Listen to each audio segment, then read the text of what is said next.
대통령 후보자의 가족에 대한 검증은 사생활 문제가 아니라 공적 책임의 연장선이라면서 아주 강하게 자기 주장을 했습니다. 수세로 몰렸던 이준석 후보가 오히려 역공을 펴고 있는데, 오늘 기자회견 문을 제가 한번 소개를 해드리겠습니다. 이걸 읽고 여러분들도 한번 지금 가지고 있는 생각을 계속 유지할지 바꿀지를 한번 고민해 보시기 바랍니다. 안녕하십니까. 개혁신당 대통령 후보 기호 4번 이준석입니다. 지난 27일 제3차 대선 토론에서 저는 인권 변호사 출신 권영국 후보에게 질문했습니다. 성폭력적인 인터넷 게시글이 여성 혐오에 해당하는지 묻는 질문이었습니다. 해당 표현은 제가 창작한 것이 아니라 이재명 후보의 장남 이동호 씨가 인터넷 커뮤니티에 직접 올린 글의 일부입니다. 이미 법조계 자료와 언론 보도를 통해 사실관계는 확인이 되었습니다. 수위를 넘는 음담 폐설을 이동호 씨가 한 내용이 확인되었습니다. 이동호 씨는 지난해 정보통신망법 위반 등으로 벌금 500만 원을 선고받았습니다. 저는 이동호 씨의 게시글 중 하나를 비교적 가치 중립적인 단어로 바꿔 인용했지만 워낙 심한 음담 폐설에 해당하는 표현들이라 정제하고 순화해도 한계가 있었습니다. 그마저도 불편함을 느끼신 분들께 진심으로 사과드립니다. 국민 여러분, 지난 3년간 우리는 김건희라는 이름으로 참담한 고통의 시간을 겪었습니다. 다시 김혜경, 이동호라는 이름으로 국민을 혼란에 빠뜨릴 수는 없습니다. 윤석열의 실패를 반복해서는 안 됩니다. 김건희에 대한 도덕성 검증에 소극적이었던 대선 후보 윤석열은 임기 내내 부인을 방탄하다가 정치적 공경에 처했습니다. 저희 질문은 단순한 자극이 아니라 단계적 검증이었습니다. 인권을 이야기하는 후보가 이 같은 표현에 대해 어떤 판단을 내리는지 마땅히 확인해야 했고, 이재명 후보는 가족의 일탈에 어떤 책임의식을 갖고 있는지 또 확인해야 했습니다. 그러나 두 후보는 대답을 회피했고 책임을 외면했습니다. 가장 심각한 문제는 이재명 후보입니다. 이동호 씨는 저급한 혐오 표현 외에도 2년 가까이 700회 넘게 총 2억 3천만 원의 불법 도박을 저질렀습니다. 이재명 후보가 이를 모르고 있었다면 무관심이거나 무능일 겁니다. 그런 인물이 과연 나라를 맡을 자격이 있습니까? 이재명 후보는 이를 신변잡기라며 덮으려 했습니다. 그러나 대통령 후보자의 가족에 대한 검증은 사생활의 문제가 아니라 공적 책임의 연장선입니다. 저는 그 점을 분명히 하고자 합니다. 저에 대한 검증 역시 얼마든 환영합니다.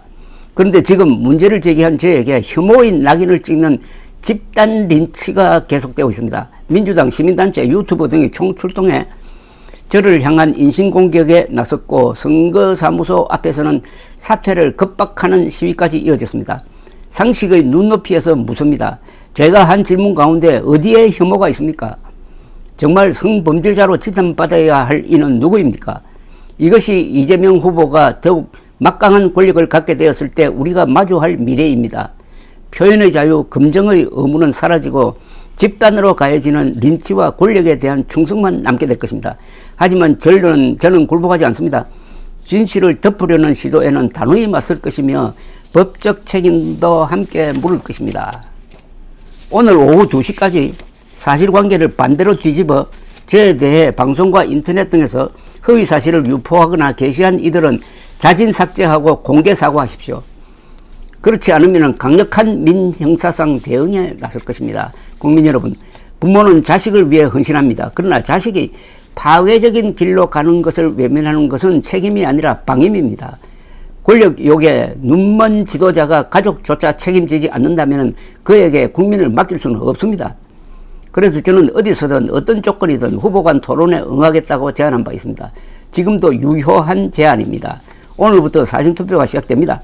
거짓말의 편이 아니라 바른말의 편에 서 주십시오. 저 이준석 원칙과 상식의 길에서 국민과 함께 나아가며 승리하겠습니다. 감사합니다. 여기 이 대목입니다.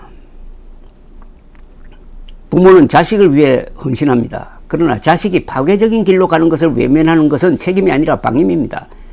권력욕에 눈먼 지도자가 가족조차 책임지지 않는다면 그에게 국민을 맡길 수는 없습니다. 이틀 전에 있었던 마지막 TV 토론에서 이준석 후보가 이동호 씨의 아주 문제적 발언을 오늘 여기서 이야기한 대로 좀 완곡하게 표현을 했습니다. 완곡하게 표현했는데 그게 반드시 들어가야 할 단어 하나가 들어갔어요.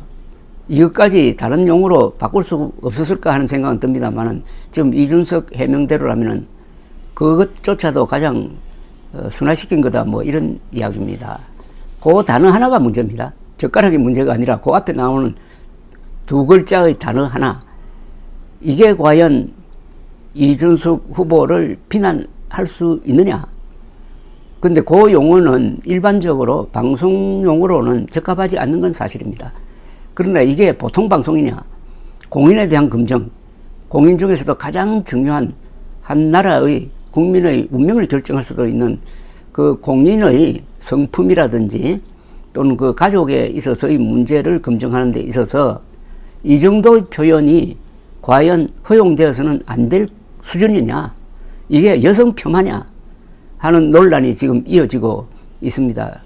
근데 보통 정치인 같으면은 일단 잘못했다라고 고개를 숙이는데 이준석 후보는 고개를 딱 쳐들고 내가 뭘 잘못했느냐, 오히려 나를 비판하는 사람들이 잘못했다, 문제의 근원은 이재명 후보와 그 아들이다, 이렇게 치고 나온 겁니다. 앞으로 선거 기간이 며칠 더 남았는데 요 기간에 이 이준석 후보의 지지율이 어떻게 보면 더 올라갈 수도 있고 뭐 떨어질 수도 있습니다만은 이준석 후보의 이런 역공하는 자세는 지금까지 어떤 보수 정치인도 보여주지 못했던 투지라고 저는 평가합니다.